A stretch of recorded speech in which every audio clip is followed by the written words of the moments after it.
Geosynchronous कक्षाएं अजीब होती हैं। एक और जियोसिंक्रोनस कक्षाओं में उपग्रह दूर से ऐसे दिखते हैं जैसे वे किसी अन्य उपग्रह की तरह ही पृथ्वी की परिक्रमा कर रहे हों, लेकिन यहाँ से नीचे वे हमारे सिर से 36,000 किलोमीटर ऊपर स्थिर रूप से तैरते हुए दिखाई देते हैं। क्योंकि परिभाषा के अनुसार एक भूतुल्यकालिक कक्षा पृथ्वी के घूर्णन के साथ असंतुलित है। यह एक कक्षा के लिए उतना ही समय लेती है जितना पृथ्वी एक पूर्ण घूर्णन के लिए लेती है।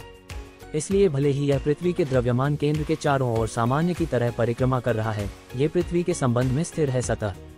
ठीक है, तकनीकी रूप से भूमध्य रेखा के ऊपर केवल भूतुल्यकालिक कक्षाएं ही वास्तव में स्थिर होती हैं और उन्हें भूस्थितिक कक्षाएं कहा जाता है। भूतुल्यकालिक कक्षाएं सामान्य तौर पर पृथ्वी को घूमने में उतना ही समय लेती हैं, लेकिन अन्य कोनों को हरा सकती हैं और इसलिए तैरते समय अक्षांश में ऊपर और नीचे बहती हुई दिखाई देती हैं। ओवरहेड, लेकिन चाहे वे जियोसिंक्रोनस हो या जियोस्टेशनरी, वे दो चीजों के कारण संभव हैं। केपलर के नियम और तथ्य यह है कि हम चट्टान के ढेर पर रहते हैं। केपलर का तीसरा नियम यह अवलोकन है कि आप किसी ग्रह या कुत्ते या जो भी हो, उससे जितनी दूर हैं, एक कक्षा को पूरा करने में उतना ही अधिक समय लगता है। कारण आंशिक रूप से यह है कि आपको एक बड़े वृत्त के चारों ओर परिक्रमा करने के लिए लंबी दूरी तय करनी पड़ती है। इस तथ्य से जटिल है कि गुरुत्वाकर्षण बाहर की ओर कमजोर है, इसलिए आप वृत्त के साथ उतनी तेजी से नहीं जा सकते। लेकिन फिर भी मुद्दा यह है कि एक सुपर बड़ी कक्षा मूल रूप से हमेशा के लिए लेती है, और आप जितना करीब आते हैं कक्षा में उतना ही कम समय लगता है। तो कहीं न कहीं एक ऐसा समय होता है जो ग्रह को एक बार घूमने में लगने वाले समय के साथ बिल्कुल मेल खाता है, इसलिए जियोसिंक्रोनस। और जब आप बिल्कुल उसी समय में परिक्रमा करते हैं तो ग्रह को घूमने में लगता है। ग्रह पर मौजूद किसी व्यक्ति के लिए आप बस ऊपर की ओर तैरते हुए प्रतीत होते हैं, और यही कारण है कि जियोसिंक्रोनस कक्षाएं उपयोगी होती हैं। यदि आप एक उपग्रह को बिल्कुल अपने ऊपर तैरते हुए रख सकते हैं, कभी कभी ये पृथ्वी के आपके पक्ष के अधिकांश अन्य लोगों और स्थानों के ऊपर भी तैर रहा होगा, और आप इसका उपयोग उन्हें संदेश या टेलीविजन सिग्नल भेजने के लिए कर सकते हैं। क्योंकि पहाड़ आपके बीच के दृश्य को अवरुद्ध कर सकते हैं, उपग्रह हमेशा वहीं रहेगा, दृष्टि की स्पष्ट रेखा के साथ। लेकिन भूतुल्यकालिक कक्षाओं के साथ दो संभावित समस्याएं हैं। पहला ये कि वे हमेशा मौजूद नहीं होते हैं। एक ग्रह जितनी तेजी से घूम रहा है, भूतुल्यकालिक कक्षा में रहने के लिए आपको उसके उतना ही करीब होना होगा। इसलिए क्या होगा यदि ग्रह इतनी तेजी से घूम रहा है कि आपको सिंक में रहने के लिए इसके अंदर रहना होगा। यदि आप गेंद या कुत्ते या आंतरिक तनाव बलों द्वारा एक साथ रखी गई किसी चीज की परिक्रमा कर रहे हैं तो यह निश्चित रूप से एक संभावित समस्या है।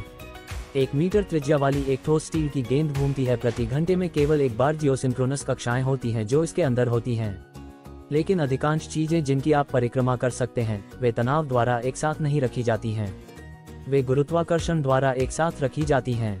वही बल जो आपको कक्षा में ले जाता है और एक ग्रह जो गुरुत्वाकर्षण द्वारा एक साथ रखा जाता है, वह केवल इतनी तेजी से घूमे कि इससे पहले कि ग्रह के टुकड़े खुद ही उड़ने लगें। जब कोई ग्रह इस अधिकतम गति से घूम रहा है तो भौतिकी यह पता लगाती है कि एक भूतुल्यकालिक कक्षा ग्रह की सतह के साथ बिल्कुल मेल खाएगी। सतह पर मौजूद चीजें मूल रूप से किसी भी स्पिन दर के लिए परिक्रमा कर रही हैं, यह इस अधिकतम से धीमी है। एक जियोसिंक्रोनस कक्षा ग्रह की सतह से अधिक दूर है, और स्पिन जितनी धीमी होगी जियोसिंक्रोनस कक्षा उतनी ही दूर होगी। इसलिए यदि आप पृथ्वी की तरह किसी चीज की परिक्रमा कर रहे हैं जो मूल रूप से गुरुत्वाकर्षण द्वारा एक साथ रखी गई चट्टान का ढेर है, तो वहां तकनीकी रूप से हमेशा भूसमकालिक कक्षाएं होंगी। और यह हमें भूतुल्यकालिक कक्षाओं के साथ दूसरी संभावित समस्या की ओर ले आती है। यदि वे मौजूद हैं तो भी उनके उपयोगी होने की गारंटी नहीं है। यदि कोई ग्रह तेजी से घूम रहा है तो उसके चारों ओर की भूसमकालिक कक्षाएं बहुत करीब हो सकती हैं, जिससे अधिकांश भाग नहीं देखा जा सकता है। ग्रह की सतह, उदाहरण के लिए, यदि पृथ्वी 24 घंटे के बजाय 90 मिनट में घूमती है तो भूसमकालिक कक्षाएं अंतर्राष्ट्रीय अंतरिक्ष स्टेशन की कक्षा के नीचे लगभग 280 किलोमीटर की ऊंचाई पर होंगी, और वहां के उपग्रह एक समय में पृथ्वी की सतह का केवल 2% ही देख सकते हैं, जो संचार के लिए बहुत कम उपयोगी है। दूसरी ओर, यदि कोई ग्रह बहुत धीमी गति से घूम रहा है तो भूसमकालिक कक्षाएं बहुत दूर होंगी।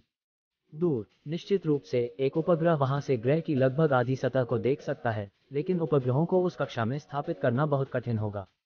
सिग्नल को आगे और पीछे भेजने के लिए आपको सुपर शक्तिशाली एंटेना की आवश्यकता होगी, और सिग्नल की प्रतीक्षा करते समय काफी देरी होगी वहां जाने और वापस आने के लिए। उदाहरण के लिए, शुक्र के चारों ओर एक भूसमकालिक कक्षा में उपग्रह, मेरा मतलब है एक शुक्र तुल्यकालिक कक्षा पृथ्वी से चंद्रमा की दूरी की तुलना में शुक्र से 4 गुना अधिक दूर होगी। इसलिए संचार संकेत बहुत कमजोर होंगे और 10 सेकंड का समय लेंगे राउंड ट्रिप में देरी। सैटेलाइट टीवी शुक्र और सूर्य के चारों ओर एक जियोसिंक्रोनस कक्षा पर व्यवहारिक नहीं होगा, मेरा मतलब है, हेलियोसिंक्रोनस कक्षा लगभग 3 मिनट की राउंड ट्रिप सिग्नल देरी के साथ बुध ग्रह के आधे रास्ते पर होगी। इसलिए जियोसिंक्रोनस कक्षाएं जितनी अजीब हैं, या शायद उतना ही अजीब है हमारे साथ तो और भी अजीब होता है। एक ऐसे ग्रह पर रहें जो न केवल जीवन के लिए गोल्डीलॉक्स जोन में है, बल्कि सैटेलाइट टीवी के लिए भी गोल्डीलॉक्स जोन में है।